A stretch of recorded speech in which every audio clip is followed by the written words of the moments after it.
うございます。おはようございます。現在朝の6時過ぎぐらい。まだ夜明け前。真っ暗暗暗。我々は今成田空港に向かっております。そうなんですよ。なんでかって沖縄に行くんですよ。ただの旅行じゃんよ。なんと、はいさやさん大好き AFK ジャーニーを作っているリリースゲームズに行くために中国に行きます。意味わかんないよな。開発している本社に行っていろいろ見てキャラクターデザイナーの方とかともお話ができるらしいですよ。いやすごくない？なんかオタク冥利に尽きるよなさやな。推しの成果に行くってなかなかなくない？成果っていうので僕人生初の中国なんでそわそわしてるな。場所上海なんですそう上海に本社があって。さやさん上海はね2回目なんだけど、昔行った時はシアメンっていうところに行ったんですね、お父さんと。その時のね、乗り換えでしか実は行ってないんですよ上海って。観光はしてないの？あ、そうそう、なんかじっくり観光したというよりかは、上海着いたねっつって、でもなんか飛行機まで時間あるからじゃあご飯ぐらい食べに行こうかっつってちょっと街に出て、ワタミに行ったんですけど行くなよ日本のチェーンっていうかさ、今回さ海外行くのがその中学校の時に行ったニュージーランド以来なんですよ。その時英語だったからいいじゃん。たどたどしくも言えるわけよ。僕何も言えんけど中国語。さやさんも言えないよ。いやさやさんに頼ってるよだから僕は。無理よ。ここからデュオリンゴするつもりだもん。あ、そういうこと？こっから？うん、今からデュオリンゴしてちょっと覚えようかなと思ってまあということで今から成田空港に行って、まあ搭乗手続きして昼前には着いてるってことですよ。そう、とりあえず朝飯食います。はい。シュシュシュシュ。喉がカスカスすぎる。声出てなすぎる。声出てなさすぎる。朝は無理。はは。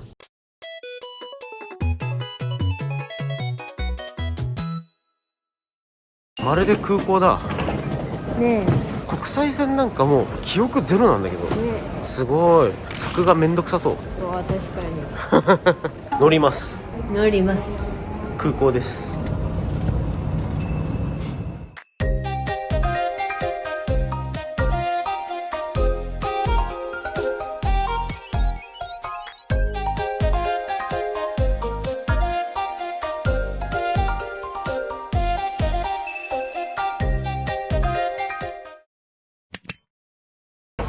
ニハオ、着きました。ついやっと。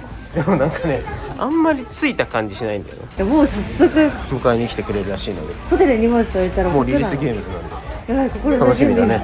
ちょっと待って、今日のログインボーナス全部受け取ってないやばい。ということでこちらリリースゲームズ本社。なんかもう、気持ちがさすごい。私の今の人生の生きがいがここでもう確かにね生まれてるんだよ。なんならだって iPhone のスクリーンタイムの8割今 AFK ジャーニーだから私は。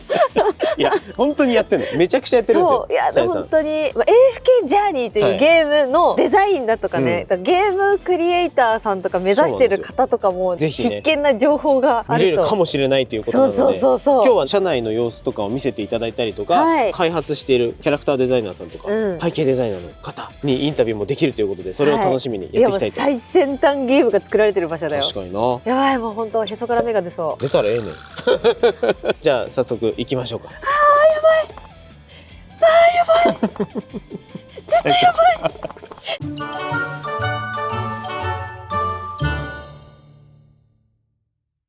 ということで、早速中入らせていただきました。ね、なんかすごい可愛らしいね。これね中国の旧正月、春節ね、春節をこう来週再来週模くらいがしたというかイメージしているこの展示スペース。毎シーズン変わってるらしい。そうクリスマスの時にはなんか大きなクリスマスツリーがあったみたいな話ですけど、遊び心だもん。じゃあ行きますか。行きましょう。はい。ありがとうございます。ということで、はい。今から車内を見せていただけるということで行きましょう。ね、あ、待って、泣いちゃいそう。もうすごいすごいリュウラ様がいらっしゃるんですよ。すごい始まりましたよ。もうすごない、なんかめちゃくちゃもうこれだけでさ、あ、起きてよかったなんかすごい綺麗。そのゲームの世界観にちょっとでも触れられるって幸せよね。ね、じゃあ行きますか。行っていいんですか。よろしくお願いします。よろしくお願いします。はい。右側。右側。じゃないかなと思いまして。ありがとうございます。崩れ落ちてる。すごい。すごい。ルシウスの盾。すごい。ルシウスの武器。かっこいい。これライカの弓ですよね。で、バレンの剣にカスティの杖。すごいね。かっこいい。いや、すごい。すごいわ。すごいしか言ってないね。日本語普段から動画撮ってる人とは思えないぐらいの語彙力が出てるけど。ちょっと待って、あ、個人的にね。あ、個人写真撮って大丈夫ですかこれ。あ、イエーイじゃないの。じゃあちょっと次のいいですか。いいんですか。ちょっとあんまAFK ジャイアンと関係ないんですけど、はい、全然もう自然っぽいな部屋も自然っぽい部屋。はい。会社を建てた人、はいケインさんっていう人がいまして、はい仕事してる時には疲れるんじゃないかなと思って、自然を感じるためにみんななんかあんまそう外出れないので、なるほど。一休みとしてはそういう部屋も全然使っても大丈夫ですよみたいな。わあ、素敵。こう福利厚生じゃないですけど、こういう社員さんがちょっとくつろげる場所みたいな。なんならもうここイラストになりそうだもんね。ね、確かにここの真ん中になんかね、いたらもうイラストができちゃいそう。ゲイさん、我が社にも。我が社にこれ置いたらこれで終わるでしょ。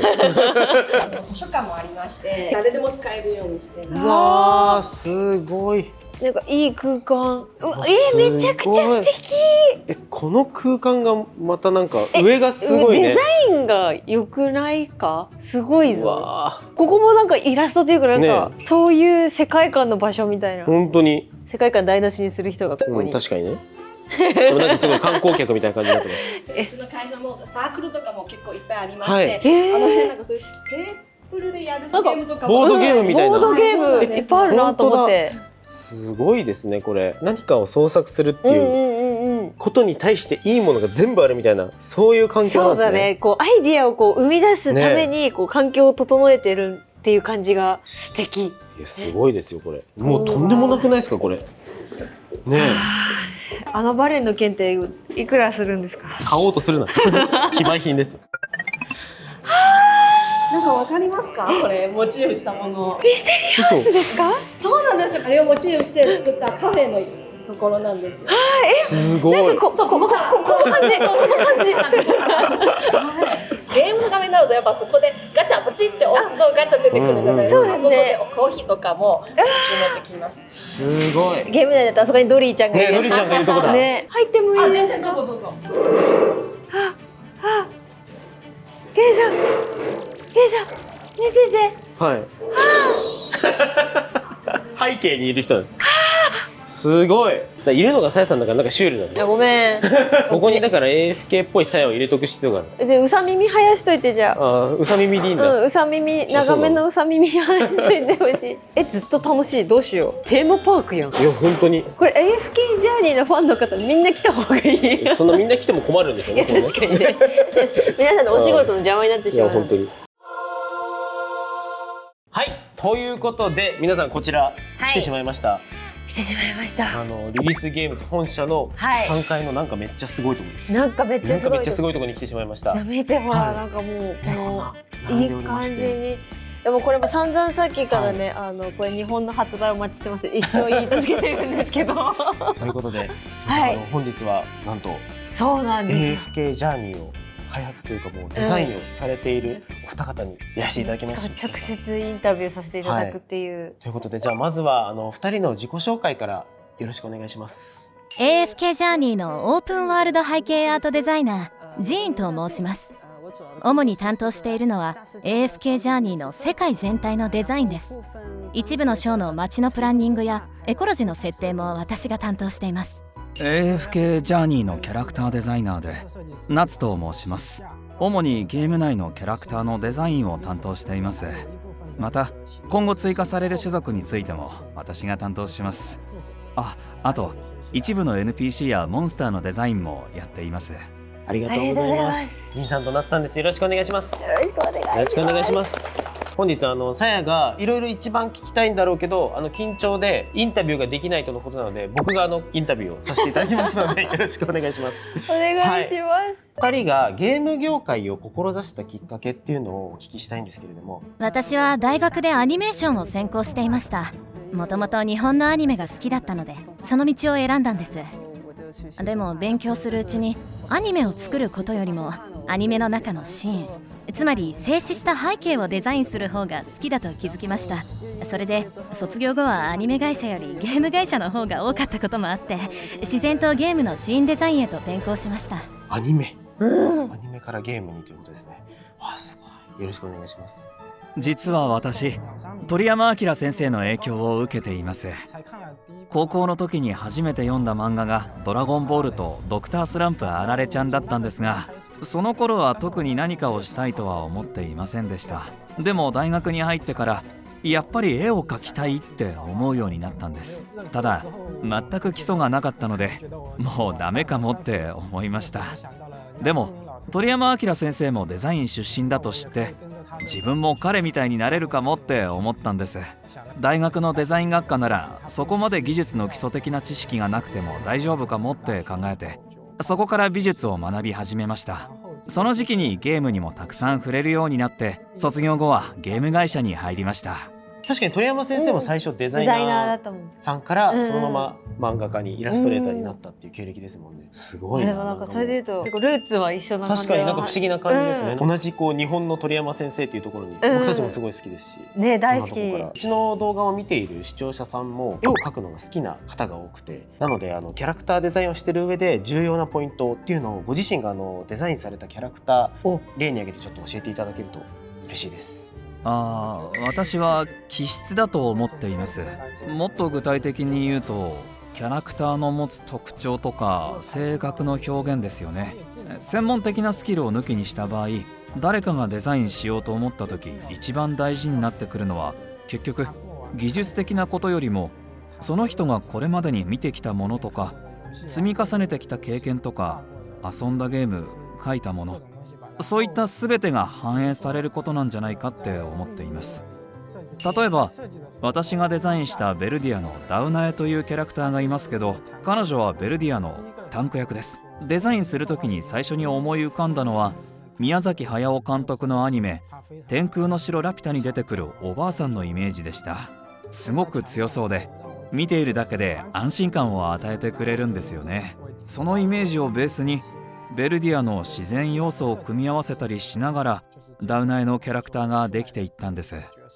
そっか、ダウナエおばあさん、インスピレーションのもとにちょっとジブリのドーラとかがあったっていうところですかね。すごい。でもそれがこう、AFK の世界にこう、しっかりこう吐き出されていて、すごいですね。より村を守ってる子全員背負ってるっていう、あと背中の広さがキャラクターのゲームの役割としてもそのタンクの役割のキャラクターなので、そう、ストーリーにもマッチしてて、すごい好きなキャラクターです。照れちゃうな、なんか恥ずかしいな。AFK ジャーニーの世界観っていうのが、このファンタジーっていう世界観の中でも人が生活しているようなちゃんとしたこう空間になってる世界に感じてるんですけども、その背景とか世界観をデザインするっていう中で最も重要だと思う点があれば教えていただきたいです。先ほどナツさんが気質の話をしていましたが、実は背景にもそれぞれ独自の気質があります。例えば100人も1000人も住んでいるような大きな町と、誰も住んでいない荒野とでは、そこに流れる雰囲気や空気感が全く違いますよね。同じ荒野でも沼地の荒野と雪原の荒野では、持っている雰囲気や方向性が大きく異なります。これが背景における気質なんです。もう一つの側面としては、ナツさんが言っていたダウナエばあさんが住んでいる場所。私たちがオープンワールドを作るときは、ゲーム内のキャラクターたちが実際に生活していると感じられる環境を作ることが大事なんです。その環境がリアルであるだけじゃなく、キャラクターの気質にもちゃんと合っている必要があります。例えば彼らの故郷だったり、過去に何かを経験した場所だったり、そういった部分もすごく意識して考えています。もう確かにね、さやいつもなんか AFK ジャーニーのマップ歩くだけを楽しんでる。そうなんですよ。好きなキャラと散歩してスクリーンショットを撮るってやったー。先ほどのダウナイおばあ様がいらっしゃるところは穏やかな村だけど、ベルディアっていうなんか不思議な空気感もあるけど、でまだ場所が変わってラスティアンカーっていう荒くれ者たちがいる場所だと、ちょっと雑な感じがある、そこに住んでる人の性格がなんか出てるっていう街並みがすごい好きで、一見すると全く別の2つの都市に見えるかもしれませんが、実はベルディアとブライトという2つの陣営には背景や環境、歴史、そして彼らが経験してきた出来事に深いつながりがあるんです。背景っていうと風景っていうイメージがあるけど、そこに住んでる人たちの人にこう着目するっていうのはやっぱプロならではの視点だなってとても思います。ありがとうございます。ありがとう。制作したキャラクターだったり、あとは背景のデザインにおいて、その自分だけが気づくっていうレベルの特にこだわった部分というか、そういったところを教えていただければ嬉しいです。背景をデザインするとき、最初に自分にいろいろな質問を投げかけます。例えば、この種族はどれくらいここで暮らしているのか、彼らは何人くらいで、またどんな文化を持ってこの地に来たのか。もっと具体的にすると、彼らは何を食べていて、どうやって生計を立てているのか、そしてここでは普段どんな祭りがあるのか、周囲の自然環境はどうなっているのか、隣接する友好国はどうか、背景にどれだけの歴史的リアリティを持たせるか、これが私にとって大事にしていることなんです。なるほど。町と町の関係性とかから作っているっていうところですね。すごい。ありますもんね。こことここ仲悪いっていう話とかも登場してたから、やっぱそこもデザインに落とし込まれてるんだ。すげえ。大丈夫ですか？ずっとオタクですけど。とんでもないです。あれ日本語が。過ごしてあげる。すごい。ありがとうございます。なんか嬉しい。ね、嬉しい。ありがとうございます。じゃあお聞きしてもいいですか？私はキャラクターの誠実さにすごくこだわります。例えばゲーム内で実際に見えるキャラクターは一部分だけで、見えない角度もたくさんありますよね。彼の服装がどうなっているのかもほとんど見えない。デザインするとき、私はそのキャラクターのレイヤーごとに作り込んでいきます。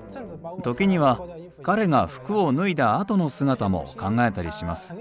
これらはゲーム内で見えることはほとんどないんですが、私にとってはものすごく大事なことなんです。キャラクターを本当に完成させるには、彼がまるで実在する人のように感じられなければならないと思っています。例えば服を着てマントを羽織り鎧をつける、その鎧がどうやって装着されるか、そういった細かいところがすごく重要なんですけど、プレイヤーはそれらを見ることはほとんどないんですよね。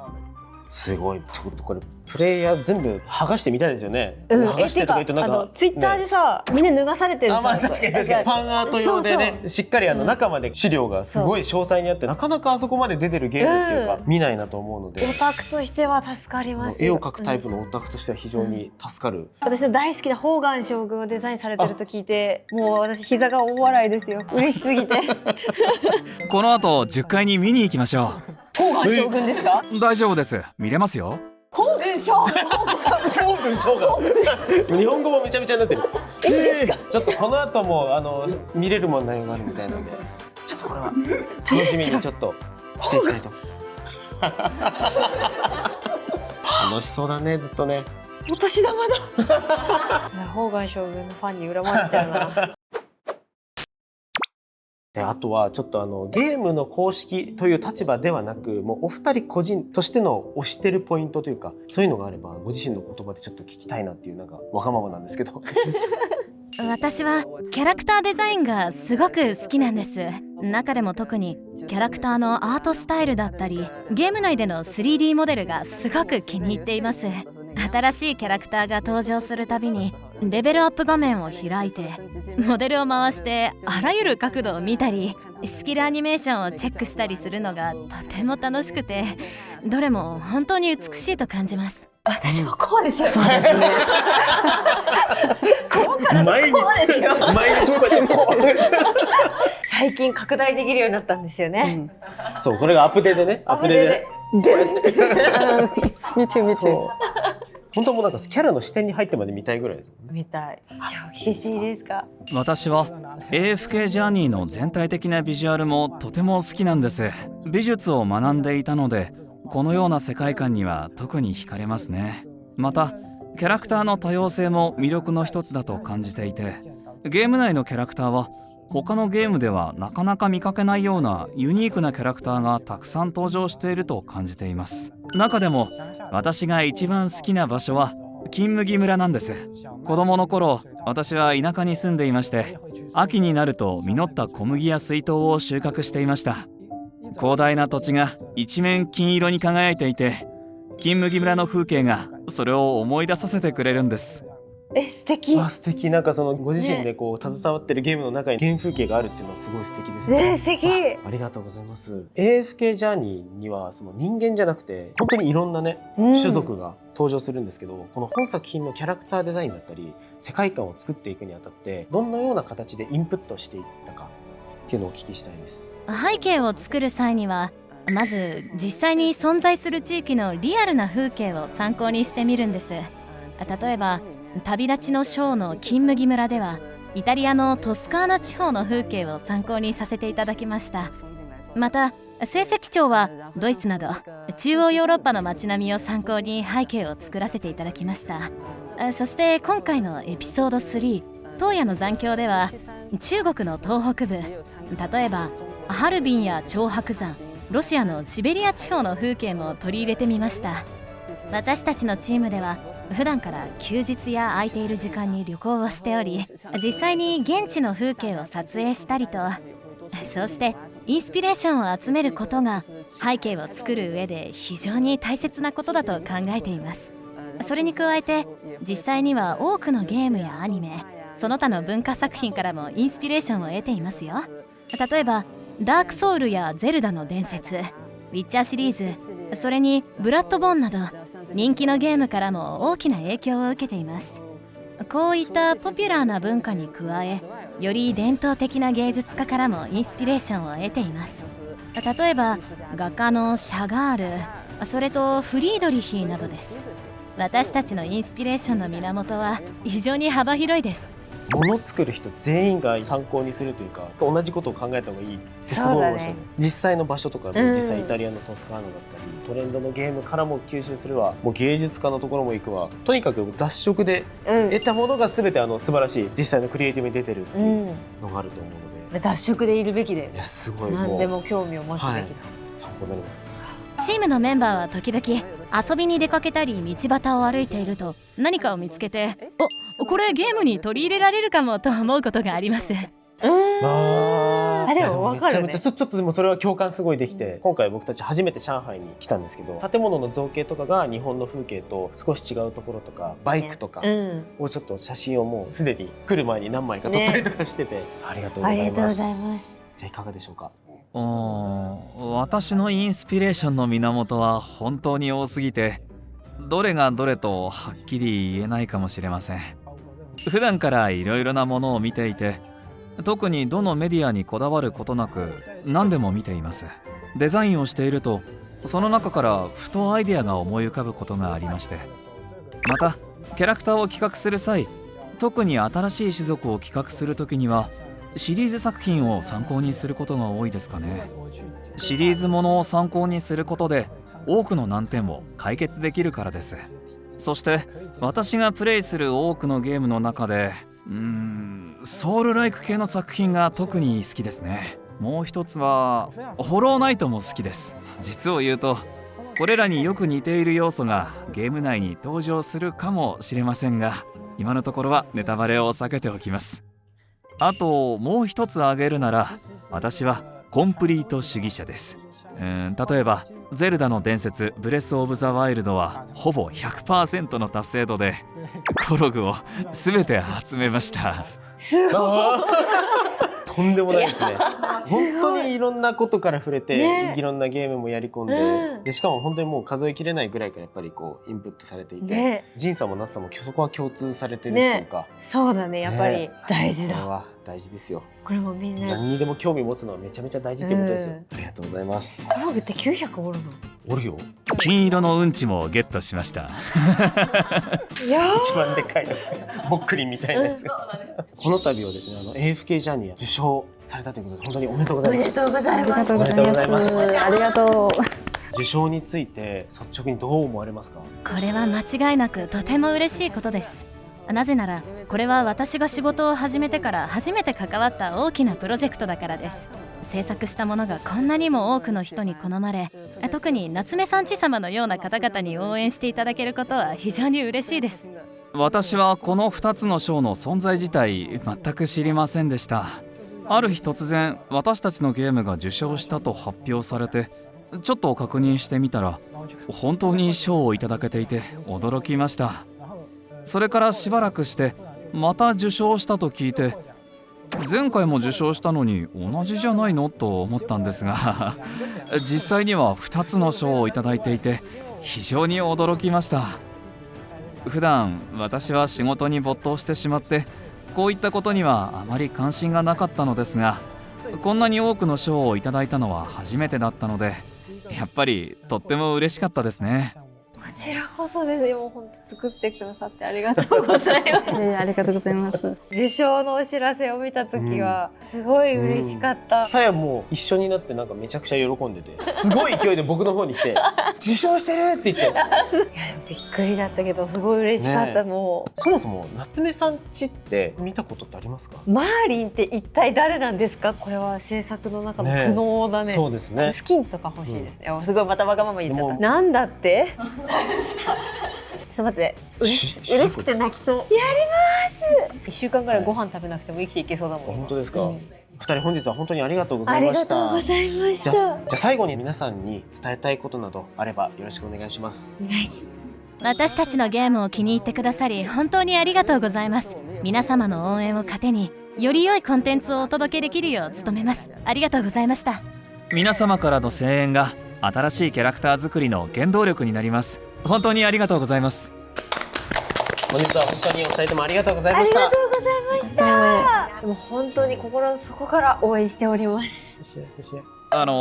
とても嬉しいんですけど、私は感情をあまり表に出さないタイプなのでうまく伝わっていないかも。いや本当に貴重な時間でしたね。でも好きを伝える場を作っていただけてとても嬉しかったです。この後ですね、なんとお二人が実際に制作しているお仕事の現場もちょっとだけお見せしていただけるということなので、はい、引き続きちょっとそちらもよろしくお願いします。お願いします。持つかね。ほんま。結構もうギリギリなのにね。いやもうギリギリ。バレいるよ。あ、これあれじゃないですか。これブルータスの手を取ってから行くみたいな感じで。そういうことでは。そういう感じじゃない。そういうことでは多分。一回ここで握手してからみたいな。はあ、お邪魔します。ロールお邪魔します。わあ。可愛い。ツーショットで写りなさいよ。観光客すぎるじゃん、映り方が。で、これがあれじゃないですか。これがゲームショーの群。あ、割れてる。割れてる。UFK ジャーニー出てる。本当だ。ああ、これ皆さんのサインが。そういうことですね。すごい、内側までびっしり。すごい。いや、本当におめでとうおございめでますですね。とうございこます。でれってれってれ。れは。ワクワクでいきますね、さやさんね。ビラ様ですよ、ほら、可愛い。等身大ですか、ほぼこれは。ね、素敵。なんか、何これ、何これ。お新聞が。お新聞。これは何ですか。もらって大丈夫です。社名の由来としても、はい。皆さん私たち受賞できましたよっていう。なるほど。おお。新あ、いい、このまた新聞のこの感じ聞。がなん。かデザインよ。ね。はは。は。通勤の電車でもなかなかこんなしっかり見てる人いや、通勤電車でこれ読みたいでしょ。うん。へえ、受賞したんだ。おめでとう。そうだよね。分け知りのおじさんみたいな。これすごい。やば、これいただいちゃいました。これいただいていいんですか。いや、持ってってください。あほら、オッケーいただいて。こんなもらえないですよ、普通。ありがとうございますありが。とうございます。枕の下に置いて寝ます。めちゃくちゃになるでしょ。やめなさい。見て。見て。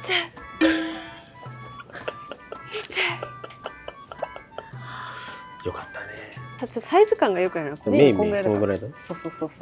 ねえちょこちょこって走ってるのが可愛い。心があったけ。ありがとうございます。可愛いね、これね。今怖くて今どこにもカメラ触れないんだけど、もう大丈夫ですか、振っても。大丈夫です。ありがとうございます。大変です。はい。はい、これは制作がまだできない明日から始まる新シーズンの新マップですよ。ありがとうございます。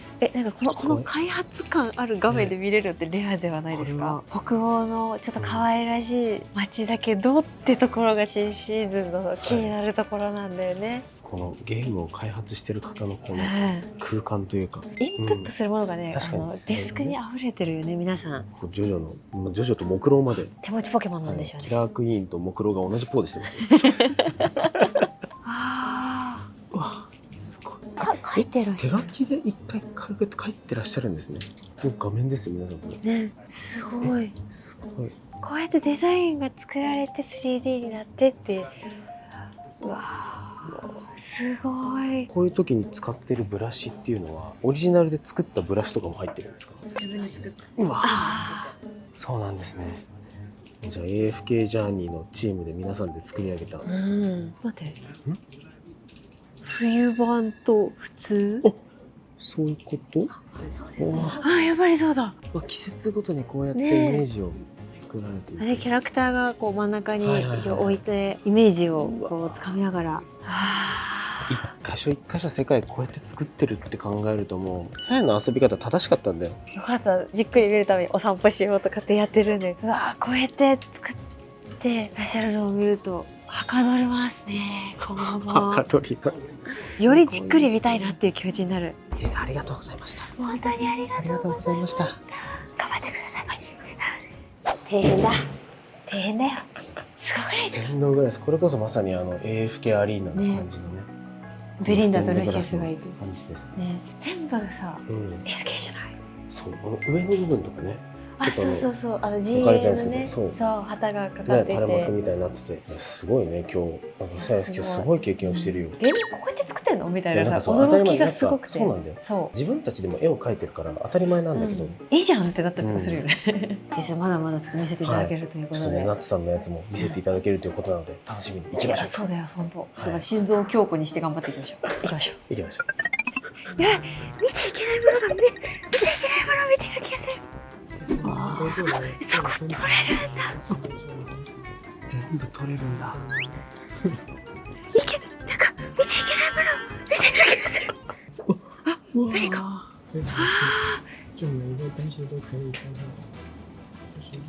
うわすごい。これゲイさんのね絶対好きなデザインですよ。めちゃくちゃ好き。こんな新キャラクターがあらいっぱい見れちゃう。ゲーム中には映らない中まで描かれてる。今日は本当にありがとうございました。インタビュー楽しかったです。あ、よかったありがとうございでます。す。貴重なもの本当にありがとうございありがとうございま。ますす。谢谢。谢谢。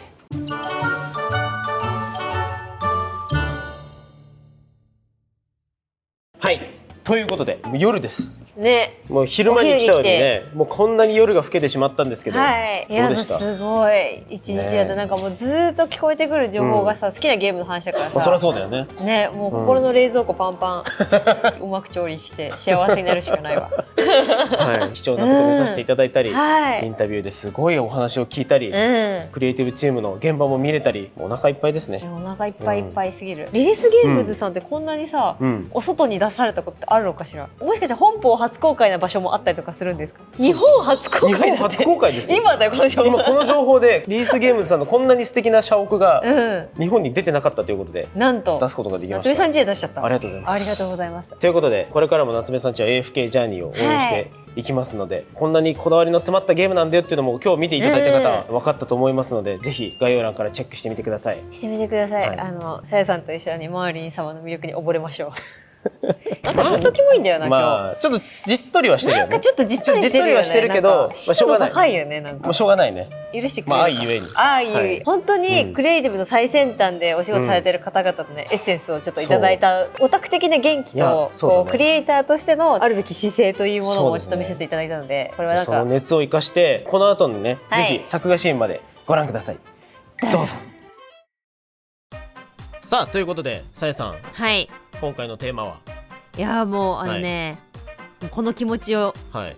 歌にしました嘘です、絵にしましたまあねリリースゲームズさんからね今回の素直にこう行った時のね、こうあ、なんかそう行った感じの、うん夏目さんちリリースゲームズ行きましたっていう感じのね、なんかこう思い出メモリアル的な絵をそうそうぜひっていうことだったので、そうね、ぜひ夏目さんちもね、そうはい入れてくださいっていやいいんですか言っていただけて、いやそうそう、はいというわけで恐れ多くもねねいますね後列に。あ、そうありがとうもございます。ちょっと後ろの方に行っててっていう感じ逆にね。そうでも、はいテンション上がりすぎて先に一番先頭のマーリン様から先を、終わってしまって、なるほど。うんいやーすごいみちみちなさ気持ちだったよ、これ書いてる時もすごい経験でしたねこいれはね。やー本当にありがとうございました。ありがとうございましたというわけで、はいマーリン様、そしてはいメイメイロンロン、クイーン、そして夏目さんち。リリスゲームスの旗のもと、はい行かせていただきました。ありがとうございました。本当にありがとうございましいやた。もう夏早さんもうトもうゥルトゥルの涙号泣が